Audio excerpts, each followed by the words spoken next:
Halo guys, ketemu lagi di Lunar Ivory Channel. Hai. Nah, hari ini kita kedatangan tamu spesial karena Kak Endah ini sudah saya tunggu-tunggu kedatangannya sebenarnya dari 2020.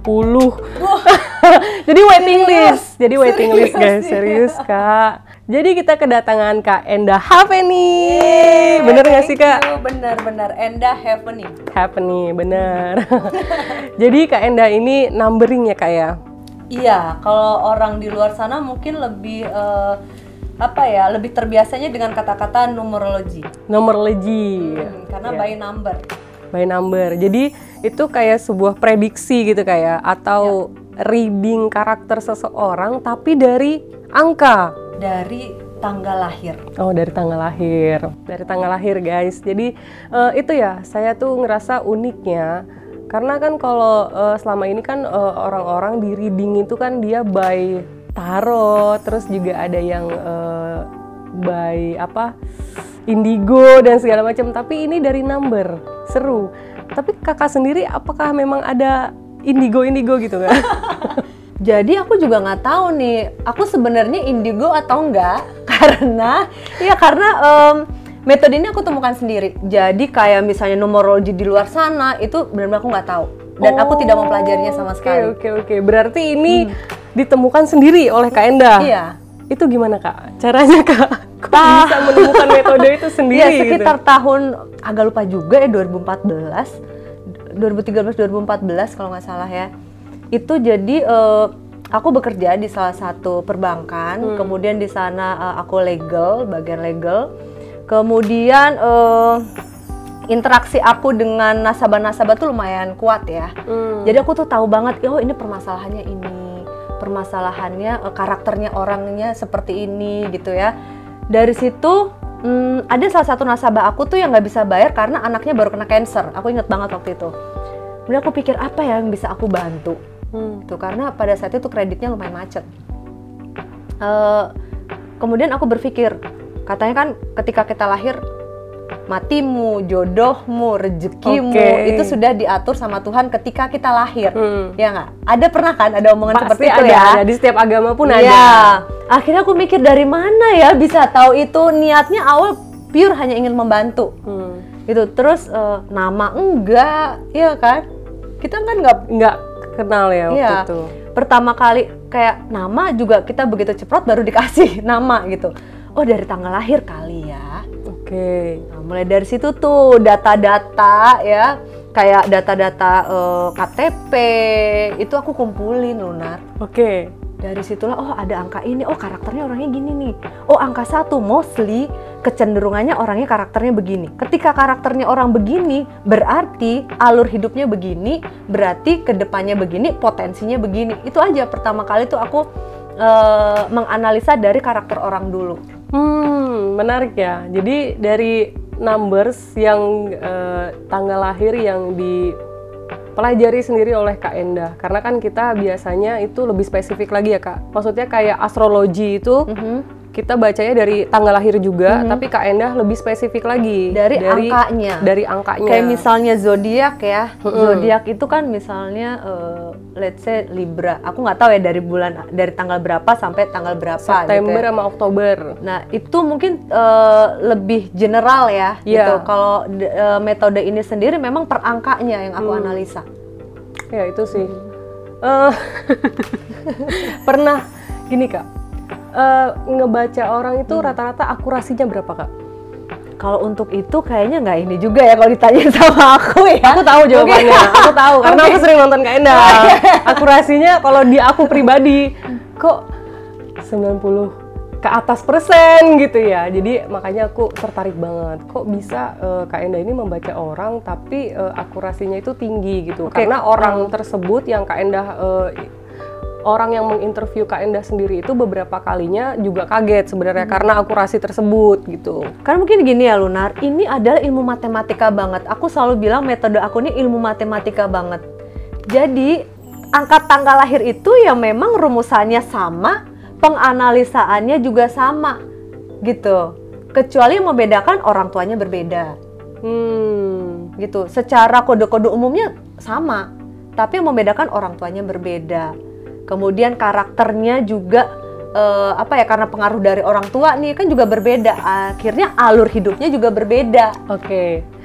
Yang paling mendominasi Kak sebenarnya dari karakter itu tanggal lahir, bulan lahir apa tahun lahirnya? Semuanya.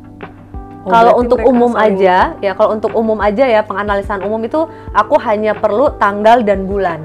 Tapi kalau untuk detailnya itu aku perlu tahun dan kode tanggal lahir dari orang tuanya. Itu lebih detail lagi.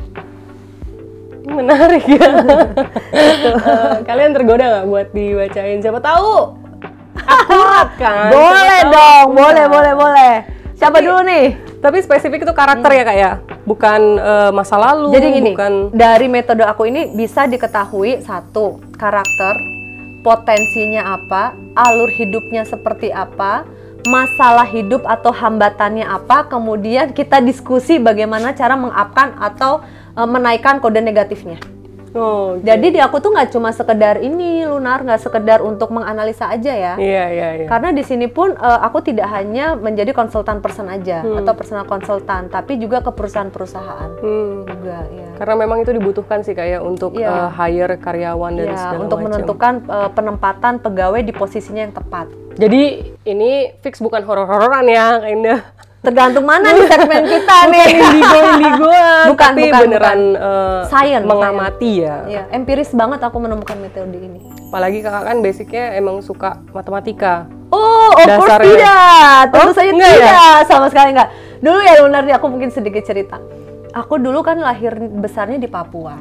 Pada saat di sana itu aku termasuknya ranking gitu ya di sekolah. Tapi nilai matematika aku tuh yang paling jeblok. Kok Berarti bisa ya? berusaha Berarti banget. wah, berarti jenius banget. Enggak, di sana aku ranking 1, begitu aku di Jawa, aku ranking 2 dari bawah. Yang di bawah aku itu orang yang suka bolos. Terjun bebas ya. Terjun Say. bebas. Itu nilai matematika aku paling jeblok. Banyak banget yang menganalisa aku kayak Lunar gitu. Ini pasti nilai matematikanya juara nih, nomor Iya. 1. Enggak. Matematika aku semuanya 9 dan nilai matematika aku 6. Itu kayaknya dipaksakan juga sama gurunya.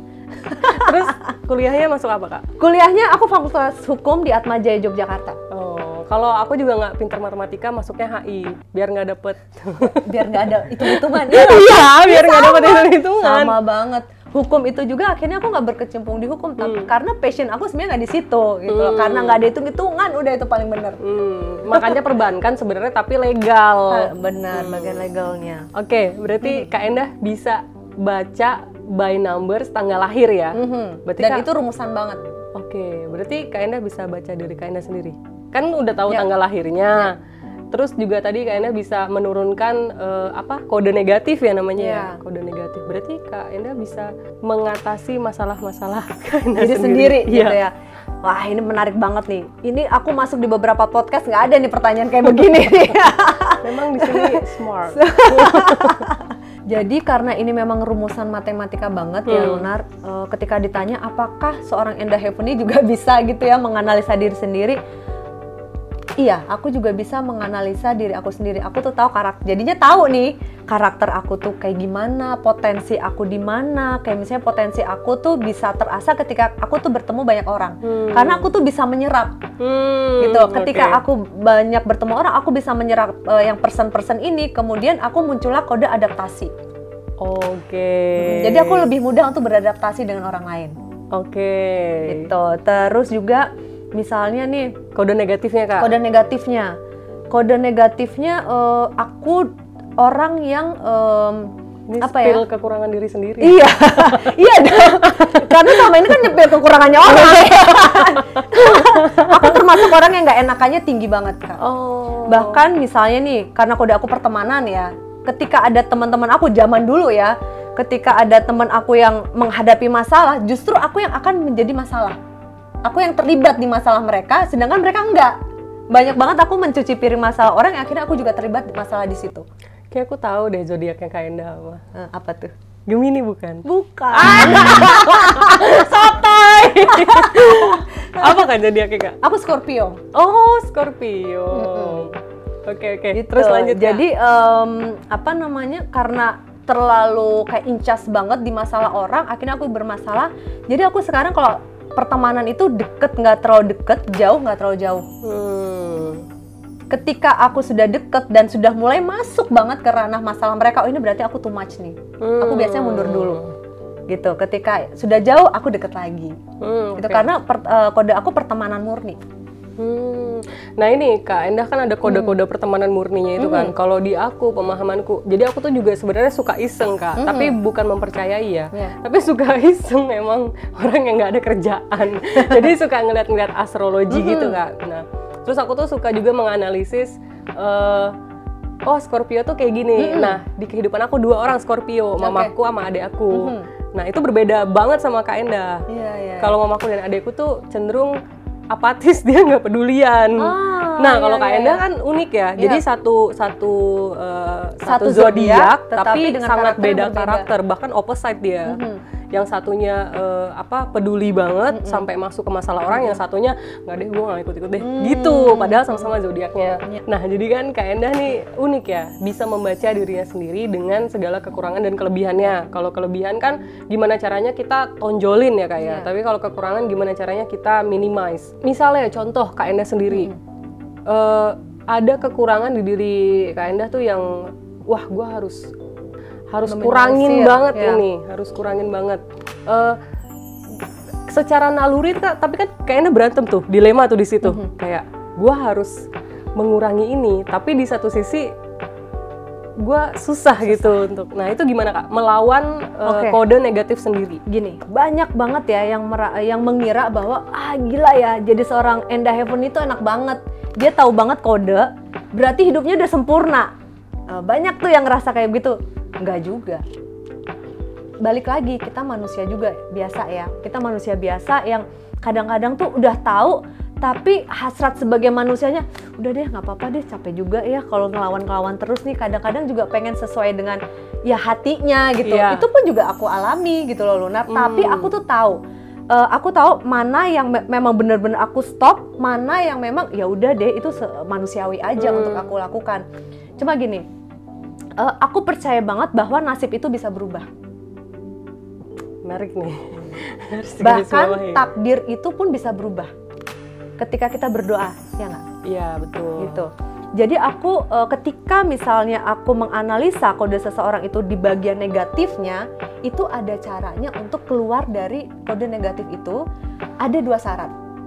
Catet ya, buat yang ngerasa kok gue enakan rebahan ya, kok nyaman rebahan, tapi nggak bisa, kita harus cari duit misalnya gitu kan.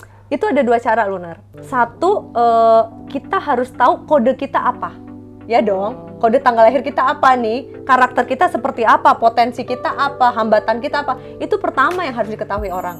Karena kadang-kadang orang, aku tuh pengen sukses, tapi aku tuh harus gimana sih potensi aku, terus bagaimana caranya untuk menuju ke sana. Karena dia nggak tahu kode tanggal lahir dia tuh apa. Yang kedua, dia punya niat. Itu tuh kayak, kalau menurut aku sih kayak anak panah banget ya. Tanpa nggak perlu dia harus cari tahu gitu, dari tanggal lahir sebenarnya bisa langsung teranalisa. Itu tadi 2 syarat ya Kak ya. Yang pertama kita mesti tahu tanggal lahir kita, kode kita apa. Cuma kan nggak semua orang bisa punya akses ke Kak Endah kan. Terus yang kedua itu niat. Itu tuh kayak mungkin bahan bakar gitu Kak ya untuk kita. Karena kan gini ya Lunar, orang itu udah tahu kodenya tapi dia nggak niat berubah, ya nggak bisa juga. Orang niatnya berubah, tapi dia nggak tahu nih apa yang harus dia rubah. Itu kan juga pusing juga. Saya sih yang kedua itu. Aku sih yang kedua itu. Oke. Kak Endah nih udah banyak banget mungkin baca dan reading karakter orang dari numbers itu. Ada nggak Kak angka yang paling susah dirubah dari kode negatifnya? Mungkin bukan angka ya, tapi lebih ke kode apa sih yang paling susah dirubah, itu ada. Kan ada nih, ada yang namanya kode kehilangan, kode hutang, kode family, kode banyak banget kode yang bisa dianalisa ya dari tanggal lahir. Tapi ada satu yang memang susah untuk dirubah, adalah di kode percintaan yang complicated. Kalian semua kan itu? Kalian semua itu? Banyak, dan orang-orang yang memiliki kode percintaan complicated itu sangat-sangat tertarik dengan reading seperti ini, entah itu mungkin tarot kah atau apa, itu mereka tertarik gitu, termasuk dengan metode yang aku punya. Karena ini kan menyangkut dengan perasaan dong. Itu orang-orang yang memiliki kode percintaan yang complicated itu mau 1000 orang yang ngomongin jangan sama tuh orang gitu, itu tetap aja dihajar sama dia. Oke. Bentar Kak, ini menarik ya, soalnya kode complicated percintaan. Karena kayaknya buat aku ya, referensiku dari dari tanggal 1 sampai tanggal 30 kayaknya orang ada masalahnya sendiri. Nah, yang aku pertanyakan, masalah itu apakah karena kode tanggal lahir dia atau karena jadi misalnya gini Kak, dari 1 sampai 30 misalnya 3 itu bermasalah dengan percintaan. Jadi mungkin dia sama siapa aja nggak bisa. Atau 3 ini punya kode tertentu yang dia itu cocok di pairing sama angka sekian-sekian gitu. Oke. Kode percintaan yang complicated di aku ini ada 2 ya. Satu memang ketika aku rumuskan, jadi nggak ada spesifikasi kayak angka ini pasti kan ada rumusannya metode ini. Ketika aku rumuskan tanggal lahirnya, ketemulah kode percintaan complicated. Kemudian yang kedua, kode percintaan complicated ini ada juga kode family-nya gitu loh. Jadi yang punya kode percintaan complicated bukan cuma dia doang, tapi dari orang tuanya juga. Even misalnya, makanya aku butuh banget tanggal lahir orang tua ya untuk lebih detail. Dia nggak punya kode percintaannya yang complicated ya, tapi karena dia punya kode family dan aku akhirnya merumuskan kode orang tuanya tuh ada kode percintaan yang complicated, itu otomatis turun ke dia. Tuh, berarti udah paham ya, berarti bukan karena 1 sampai 30 dan satu angka tertentu itu ada kode masalah di complicated percintaan, tapi karena ketika di pairing dengan angka lainnya, dengan pasangan dan segala macam, itu mungkin ada kode-kode yang minus yang seharusnya tadinya mensupport jadi nggak bisa gitu Kak ya. Jadi ini juga kode percintaan yang unik mengarah ke complicated itu karena apa? Mereka itu menyukai orang-orang yang unik, Lunar. Hah, gimana Kak? Yang nggak gampang untuk mereka dapatkan. Contohnya, mereka itu beda agama. Kemudian langsung raja terakhir. Complicated itu beda prinsip dulu Kak. Iya, beda agama. Langsung beda agama. Gitu. Mungkin Lunar juga ada sebenarnya kode complicated itu. Gitu ya. Beda agama. Terus yang kedua itu beda suku atau beda bangsa. Yang ketiga punyanya orang. Atau mungkin dia punyanya orang gitu. Akhirnya emang dia suka menantang ya. Yang keempat usianya di atasnya dia atau malah di bawahnya dia banget. Biasanya kalau perempuan itu memilih untuk di atasnya banget karena dia membutuhkan namanya father figure. Yang kelima adalah seorang janda, duda, pokoknya itu kan sesuatu yang unik ya, yang tidak secara umum gitu bisa diterima oleh family. Makanya orang punya kode percintaan yang unik mengarah ke complicated biasanya challenge-nya adalah di family. Iya. Karena katanya kalau nggak bermasalah sama pasangannya, sama keluarganya, sama mertuanya biasanya. Itu kalau khusus yang memiliki kode family. Kalau nggak punya kode family, biasanya permasalahannya itu adalah di pertemanan ataupun orang ketiga. Tapi ada yang menarik loh, Lunar. Kan tadi sebelum kita ketemu nih, kan ini pertama kali ya kita ketemu ya nggak sih? Pertama kali, dan Kak Endah aku tahu Kak Endah, tapi Kak Endah nggak tahu aku sama sekali. Ya, ini juga tahu juga karena beberapa kali juga lewat FYP aku ya gitu. Tapi in person kita baru pertama kali ya. Sebelumnya aku bilang tuh sama si Bunga ya, asisten aku, coba dong cari tanggal lahir gitu. Tanggal lahirnya ternyata kan nggak ada. Iya, nggak ada di seartis itu. Di Google tuh nggak ada tanggal lahirnya. Tapi suaminya ada. Terus aku bilang sama Bunga gini, gila sih gue sih males ya kalau ketemu kaum muslim, gue bilang, karena tanggal lahirnya susah banget nih dianalisa. Serius? Emang iya? Iya. Berarti gini Kak, ada pasien-pasien tertentu ada. Yang bukan susah ya, dibaca. Bukan susah, tetapi denialnya tuh gede, ngerti nggak? Denialnya gede. Kalau aku menganalisa kaum muslim nih, aku harus tahu tanggal lahir orang tuanya, biar aku langsung ke arah panah. Kok bisa sih? Maksudnya kan kalau kita angka bulan itu terus kan langsung ketemu. Kalau dari iniku, terus maksudnya Kak Endah yang susahnya itu karena orangnya denial. Gitu. Orang kreatif iya, tetapi dia itu banyak menggunakan teori-teori juga. Karena ada kode pinternya di tanggal lahirnya. Menarik. Jadi tuh kayak misalnya aku ketemu kaum muslim gitu ya, kita tuh pasti ada yang ininya juga nih, adu pendapatnya juga nih, gitu. Iya. Tapi suami saya rada klinik sih, Kak. Iya, betul. Tapi untuk sesuatu tuh yang ini ya, untuk sesuatu yang tidak sesuai dengan prinsip dia, walaupun klinik ya, tapi ada sesuatu yang tidak sesuai, kayaknya enggak deh, itu denialnya langsung gede. Jadi dia harus first impressionnya harus kena dulu. Oh, iya, siap. Nah, berarti Bang Muslim ini susah ya kayak Bukan susah, denialnya tuh gede. Percaya, tapi ada sisi denialnya dia, karena kan dianalisa dulu. Oke, coba. Make sense gak nih? Coba kita reading ya. Boleh dong, boleh. Oke.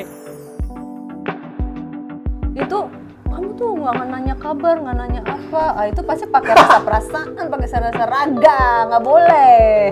Sumpah ini orang Gokil. Kayaknya masang CCTV di iya. rumah kita.